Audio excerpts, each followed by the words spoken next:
आप सभी को मेरा नमस्कार।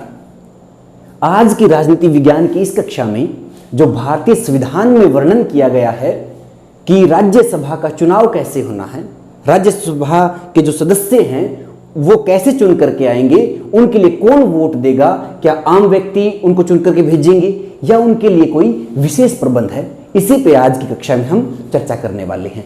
तो इस चुनाव प्रक्रिया को समझने से पहले हमारे लिए यह समझना आवश्यक है कि राज्यसभा क्या है। राज्यसभा का वर्णन हमारे भारतीय संविधान के अनुच्छेद 80 में किया गया है और इसी 80 अनुच्छेद में ही बताया गया है कि भारत की जो संसद है उसमें राज्यसभा है और राज्यसभा में 250 सदस्य होंगे। 250 सदस्य होंगे। इन 250 सदस्यों में से 238 सदस्य देश भर में से हर एक राज्य में से चुने जाएंगे और 12 सदस्य राष्ट्रपति द्वारा मनोनीत किए जाएंगे। कहने का भाव ये 238 सदस्य हैं, ये भारत के जितने राज्य हैं उनका प्रतिनिधित्व करेंगे और ये जो 12 जो लोग हैं उनको राष्ट्रपति किसी विशेष क्षेत्र में कोई उल्लेखनीय कार्य करने या उल्लेखनीय जो योगदान उनका रहता है किसी विशेष क्षेत्र में उनको चुनता है और इसमें से जो एंग्लो इंडियन लोग होते हैं उनको भी इसी 12 में ही राष्ट्रपति चुनता है। चलो, ये हमने बात की राज्यसभा के बारे में। आज का हमारा विषय था कि राज्यसभा के सदस्यों का जो चुनाव है वो कैसे होता है। अभी ताजा आपने अखबारों के माध्यम से, टीवी के माध्यम से सुना भी होगा, देखा भी होगा कि राजस्थान में जो राज्यसभा के चुनाव होने वाले हैं उसको लेकर के कांग्रेस और बीजेपी में बड़ी खींचतान हो रखी है। अब क्या खींचतान हो रखी है? वहां पे 3 सीटों के लिए चुनाव है जबकि उम्मीदवार वहां 4 हैं। तो वो वहां क्या खींचतान है, क्या उठापटक है राजस्थान में कांग्रेस और बीजेपी के बीच में, ये आपको तुरंत समझ में आ जाएगी जैसे ही आपको पता चलेगा कि राज्यसभा के सदस्यों का चुनाव कैसे होता है। तो इसके लिए एक सीधा तरीका है कि राज्यसभा के जो सदस्य हैं उनको वोट कौन देगा और कितने वोट मिलने से जो राज्यसभा का मेंबर है वो जीतेगा। तो इसकी क्या प्रोसेस है कि चुनाव जो है इसका, उसमें किसी भी राज्य में, जिस भी राज्य में चुनाव हो रहे हैं उस राज्य के जो विधायक है उनकी संख्या,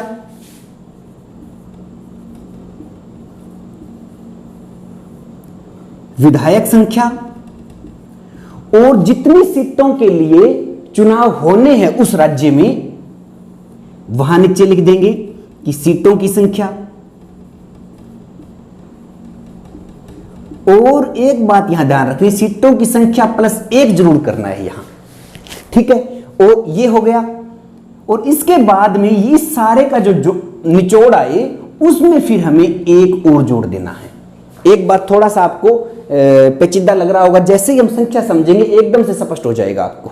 क्या है? जैसे हम हरियाणा को लेकर के समझते हैं, हरियाणा में 90 विधानसभा के मेंबर हैं तो 90 लिखा। सीटों की संख्या हरियाणा में 5 है तो हमने 5 लिखा नीचे, प्लस में 1 हमने किया है, 1 किया तो हो गए 6। अब 90 को हम 6 से भाग देंगे सीधा तो आ गए 15 आ गई यहां। अगर 90 को 6 से भाग देते हैं तो 15 आ गई। 15 और 1 ये जो लास्ट में था ये जोड़ देना है अब हमें। इसका मतलब क्या है कि 16 विधायक है वो एक राज्यसभा का मेंबर चुनेंगे।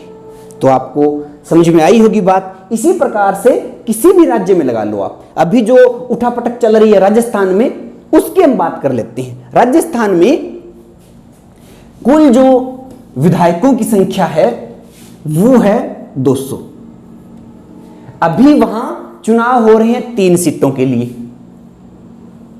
3 + 1 हमें करना था, मतलब 4 हो गए। इनका जो जोड़ आएगा उसमें 1 जुड़ेगा। इस सब का जो हल होता है वो होता है ये 4 हो गए।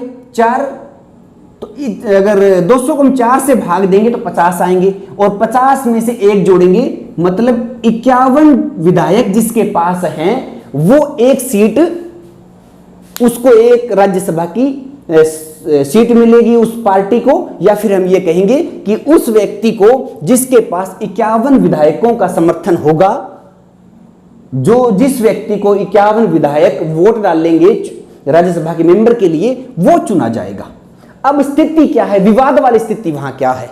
अभी राजस्थान में 106 कांग्रेस के लोग हैं, कांग्रेस के विधायक हैं, बीजेपी के पास 72 हैं खुद के पास, उसके साथ 3 एक और पार्टी उनके साथ वो हो गई। इसका मतलब 75 विधायक हो गए बीजेपी के पास, 106 यहां हैं। इनको जो कांग्रेस की अभी सरकार है वहां, उनको 12 लोग और समर्थन दे रहे हैं, तो ये हो गए 118। कुछ और लोग पार्टियां भी है। तो इस प्रकार से करके अगर हम देखें वहां 3 सीटें हैं, तो कांग्रेस के पास 106 विधायक बनते हैं, लेकिन 106 के 6 इन खुद के नहीं हैं। अभी थोड़े ही दिन पहले बहुजन समाज पार्टी है, उसके 6 विधायक कांग्रेस में शामिल हो गए थे, उन 6 को मिलाकर के इनके 106 बनते हैं। तो कहने का भाव क्या है, यहां कांग्रेस को अब डर है कि वो 6 वापिस भाग सकते हैं, और जो निर्दलीय जो लोग हैं 12, वो उनको समर्थन दे रहे हैं कांग्रेस सरकार में। कांग्रेस को यह भी डर लग रहा है कि हो सकता है ये 12 भी भाग जाएं। कहने का भाव ये है कि तभी कांग्रेस है वो बीजेपी पे आरोप लगा रही है कि ये हमारे विधायक तोड़ने की कोशिश कर रही हैं। बीजेपी के पास अब देखिए संख्या कितनी हुई, 75, 51 से एक सदस्य बनता है। इन्होंने अपने 2 सदस्य उम्मीदवार खड़े कर लिए। अब इनके पास अगर 102 सीटें हों तब इनके 2 जो सदस्य हैं वो राज्यसभा के लिए जाएंगे। अब 75 के बाद में 102 होने में काफी सदस्य और चाहिए। तो इसका तभी कांग्रेस जो है वो बीजेपी पे आरोप लगा रही है कि ये 102 करने के चक्कर में हमारे जो विधायक हैं इस कांग्रेस पार्टी के खुद में से, और जो निर्दलीय वगैरह जो दूसरे हैं, उनको अपनी तरफ पैसों का लालच दे करके लेके जाने की कोशिश कर रही है। और इस प्रकार से उन्होंने जो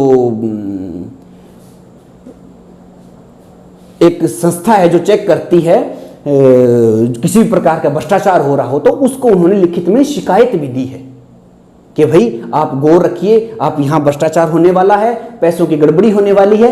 ये विवाद अभी राज्यसभा के सदस्यों को लेकर के या राज्यसभा के चुनाव को लेकर के राजस्थान में कांग्रेस और बीजेपी के बीच हो रहा है। बड़ी आसान सी बात है, कोई भी दिक्कत नहीं है। आप हरियाणा को लेकर रखिए कि राज्यसभा के जो सदस्यों का चुनाव वो कैसे होता है, बस ऐसे होता है। 90 कुल हमारे हरियाणा में सदस्य हैं, 5 सीटें हैं हरियाणा में राज्यसभा की, 5 + 1 किया हमने, क्योंकि ये एक इसका स्वरूप है चुनने का। तो ऐसे रखना है हमें, सीटों जितनी सीटों की संख्या उसमें से 1 जोड़ना है। सीटों की संख्या 5 है, + 1 किया 6 हो गई। इसमें 6 से अगर हम 90 को भाग देंगे तो 15 आएंगे, 15 में से 1 हमें और जोड़ना है तो 16 होते हैं। और यही हर राज्य में, उस राज्य की जिस भी राज्य में चुनाव हो रहे होते हैं उसके विधायकों की संख्या कितनी है, और उसके बटा में लिखेंगे हम सीटों की संख्या + 1, और पूरे के फिर 1 और कर देंगे। उतने सदस्य चाहिए एक राज्यसभा के मेंबर को चुनने के लिए। बस यही था आज की इस कक्षा में, और उम्मीद करता हूं कि जो राज्यसभा में सदस्य चुनने की जो प्रोसेस है वो आपको बिल्कुल अच्छे प्रकार से समझ में आई होगी। अगर आपको समझ में आई है और आप अभी इस चैनल पर नए हो तो चैनल को सब्सक्राइब करना ना भूलिए। अगर आपको वीडियो अच्छी लगी है, जानकारी अच्छी लगी है, तो इसको लाइक और शेयर करना भी ना भूलें। धन्यवाद।